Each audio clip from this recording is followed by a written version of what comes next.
So I think the first thing to understand is, what is bail? Bail is simply a restriction on a criminal defendant in a case to make sure that that individual will show up throughout the courtroom proceedings. The law is that the court looks at whether the person is a risk of flight or a danger to the community. What does that mean? Well, if you've been living in South Florida all your life, you've never committed a crime, and you're charged with something very minor, the odds are you're going to show up. So the risk of fleeing, your risk of flight, is going to be low. Your danger to the community is, well, you've never really done anything wrong except for what you're now charged with, which we've said is a minor matter. So your bail in that situation will be low.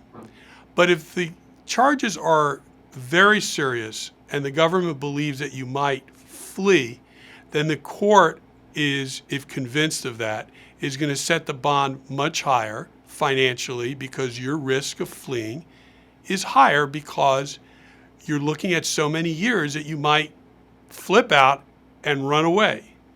If you're a danger to the community, meaning that you're an individual that has committed lots of crimes over and over again, and you're released on bond, the thought from the court will be that you're going to go ahead and continue to commit crimes. So it's our role as criminal defense lawyers to argue to the court why the risk of flight is low and why there's no danger to the community.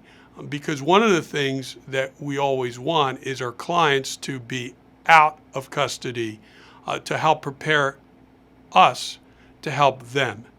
And of course, it's better to be out of custody than in custody.